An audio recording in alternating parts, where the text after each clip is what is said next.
किच्चू बोलची ना, सॉरी बोलून। बाप माँ को, मेरे बहन को गाली क्यों देंगे, ऐसा क्यों करेगा? हमको गाली देना, उनको बोलो सॉरी बोलने के लिए। इतना माँ बहन की गाली क्यों देगा?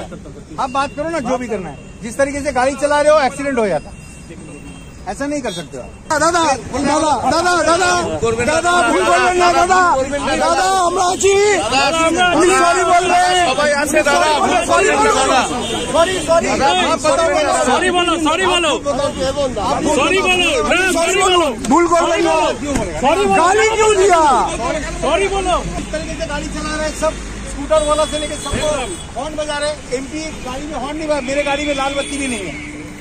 सब स्कूटर वाले सबको पीछे से साइरेन बजा रहे। You are not allowed to do that. और আমি বললাম বলে কেন করছেন আপনি, আমাকে বলছেন ভদ্রলোক আপনি, সরি বলুন, আমি কিছু বলছি না। সরি ধন্যবাদ, সবাই সরি ধন্যবাদ। সরি বলছেন না কেন? সরি বলুন, আপনি সরি বলছেন না। গাড়ি থেকে নামতে পারছেন না লজ্জায়। যেভাবে ওভারটেক করছিলেন, বাইকের অ্যাক্সিডেন্ট হয়ে গেছিল, তার মধ্যে হর্ন বাজাচ্ছেন, সাইরেন বাজাচ্ছেন, যেটা ওনার পারমিশন। আমি বললাম যে আপনি সাইরেন বাজাচ্ছেন কেন, অ্যাক্সিডেন্ট হয়ে যাবে, এবারে ওভারটেক করছেন কেন?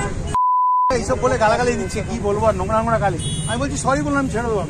একটা গাড়ি পেছন থেকে প্রচণ্ড জোরে হুটার বাজাতে বাজাতে একদম র্যাশ লেফট রাইট ওভারটেক করতে করতে যাচ্ছিল। অনেক বাইক ডান দিক বাঁ দিক রয়েছে, মানে ওইটুকুনি সরু যেটুকুনি লেন রয়েছে from Calcutta side to Howrah side, অনেকে ওইভাবে ওভারটেক করলে যে কোনো মুহূর্তে আমার গাড়ি থেকে ডান দিক বাঁ দিক সব বাইক যাচ্ছে, লেগে যেতে পারে। তো আমি ওর ড্রাইভারের পাশে গিয়ে আমি বললাম যে ভাই ऐसा क्यों चला रहे हो, और हुटर क्यों चला रहे हो इतना जोर से, कान के पास ऐसा हुटर चलाने की क्या। तो देखलाम একজন লোক পেছন থেকে ঝুঁকে বলছেন যে निकल चलो। तो वो जैसे निकलने गया तो फिर मैं नहीं भागने की कोशिश की, तो फिर मैंने उसको रोका। मैं गाड़ी से उतरा कि पीछे वाले को कौन, फिर मैं बोला, তখন আমি বললাম যে মানে পালিয়ে যাওয়ার চেষ্টা করছিল, তখন আমি ওকে দাঁড় করালাম যে হুটার কে বাজাচ্ছে, এত জোরে হুটার বাজিয়ে ইয়ে করে কে যাচ্ছে। তো সামনে দিয়ে যেতে গিয়ে দেখলাম বিরাট করে লেখা রয়েছে এমপি তমলুক, আর পেছনে অভিজিৎ গাঙ্গুলি বসে আছে। তো আমি, ওনার সঙ্গে তো আমার কোনো ঝগড়া নেই, ওনার সঙ্গে তো কোনো বৈরিতা নেই, বাকি পলিটিক্যাল যাই থাক না কেন, আমি মানে ব্যক্তিগতভাবে ওনাকে চিনিও না।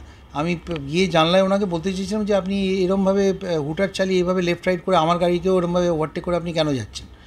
তো যেই বললাম, উনি তো একদম মা বহন তুলে গালাগালি করলেন, অকথ্য ভাষায় গালাগালি করলেন, যেগুলো ব্যক্তিগতভাবে আমি বাংলায় বলেছিলেন তার দু একটা আমি ঘর বাপসি করে দিয়েছি ওনাকে বলেছি, কিন্তু ওই বলছেন কী বলবো বলুন তো। তো আপনি হুটার বাজাতে পারেন না এমপি হিসেবে, সেকেন্ডলি আপনি লাল আর ব্লু এর এত বড় বিকন আপনি ইউজ করছেন, লাল ব্লু আপনি ইউজ করতে পারেন না, সেটাও ইলিগাল।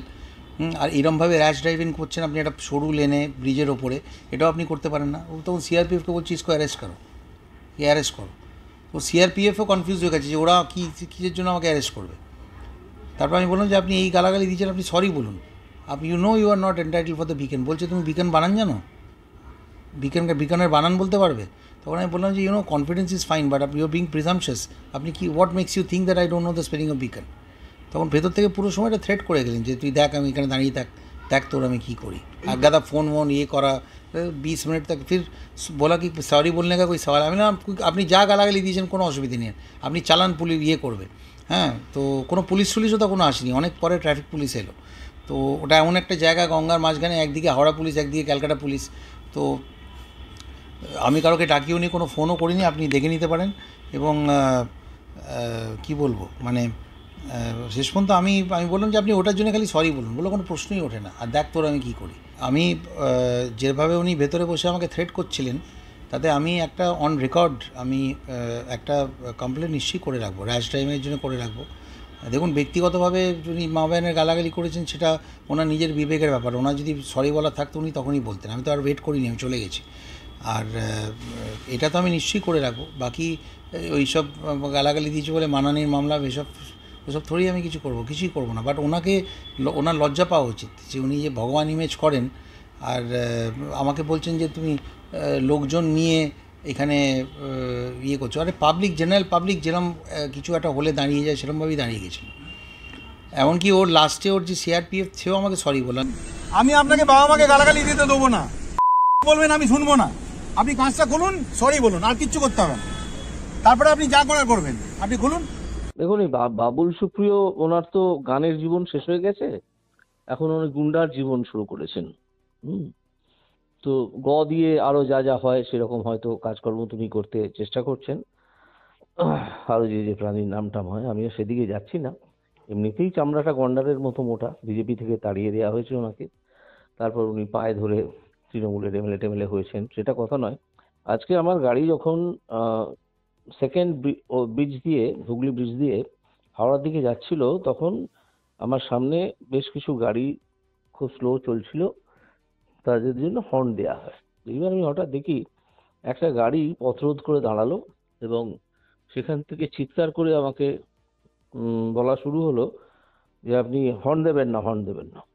তো আমি বুঝতেই পারলাম যে হর্ন কেন দেবো না, গাড়িকে সরে যেতে বললে তো, বলতে হলে তো হর্ন দিতেই হয়।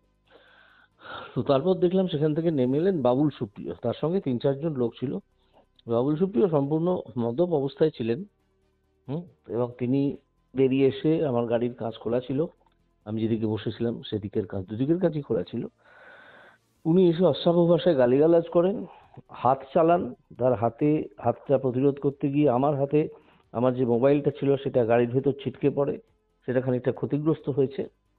ও তারপরে আমার সিকিউরিটিটা গাড়িটাকে ঘিরে ধরে এবং তখন উনি চিৎকার চেঁচামেচি করতে থাকেন যে ওনাকে নাকি আমি গালাগাল করেছি।